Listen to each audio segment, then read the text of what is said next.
none of my straight friends have to come out about who they're dating. Yeah. You just let people in when you find your first crush, when you fall in love, when you have that first moment. And for some reason, we have to make grand announcements. We have to come out of closets. We have to do all these things. And I'm like, if there's a closet, I'm going to find it.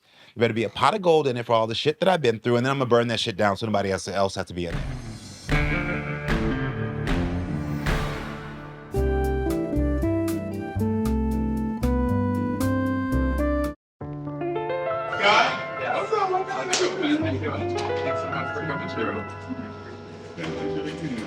I put this Bible verse on me, which was, "Judge me, O Lord."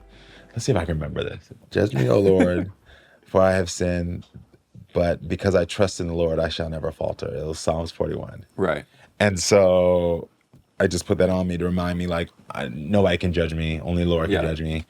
And now I don't even believe this anymore. He found this one Bible quote that he felt validated him as a gay man. You know, just being like, see, like, even the Bible says I'm okay and I have a right to be here.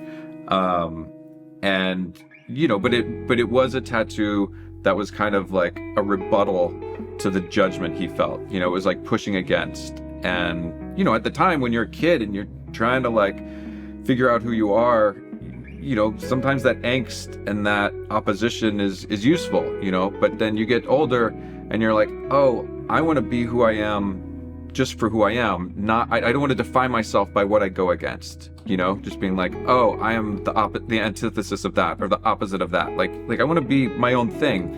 And he was talking about how that quote kind of reminded him of that opposition he felt as a kid. And so the idea is to cover it with something that symbolizes thriving as his own complete person. You mentioned a little bit when we chatted earlier about how you became a father and your relationship to fatherhood.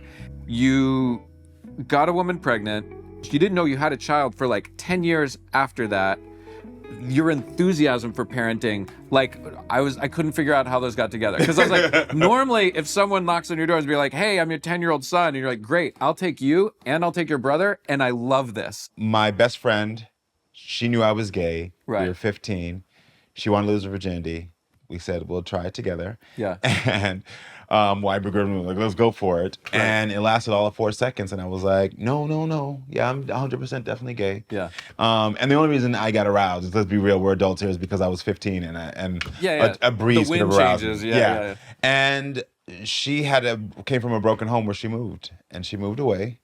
And I stayed the rest of that school year. Then my parents got divorced, and then I moved to Florida, but my mother stayed in the same place. Yeah. And I would go back all the time. So she was in Houston. She was in Houston. Okay. And after a while, you just, this is 1995. So the advent of internet and social media, none of that was there. I had a house phone. So it wasn't that she was hiding it from you. She just didn't have any contact with you. No contact at all. You know what I mean? And so I went on my life, and I went to school. I went on the real world.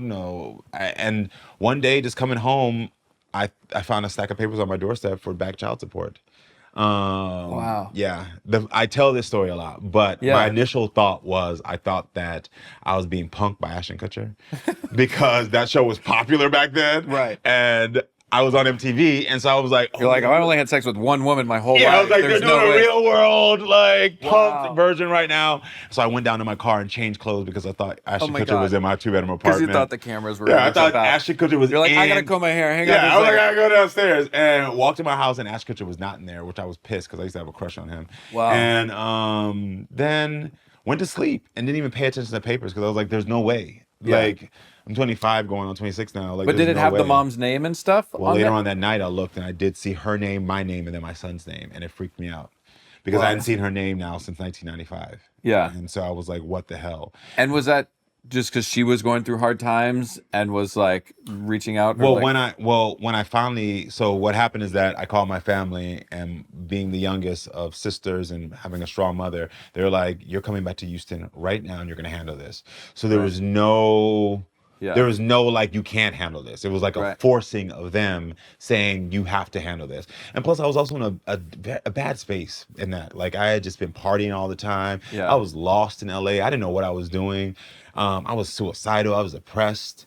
And so going home was what needed to happen, Right. but I would have Like, do you never think you allowed. knew that you're like, oh, I need accountability? Like, I need to go home. Yeah. I was getting lost out here, Yeah. and I need to go home. And the accountability with having a child, I didn't know, but I knew I needed to face it. Yeah.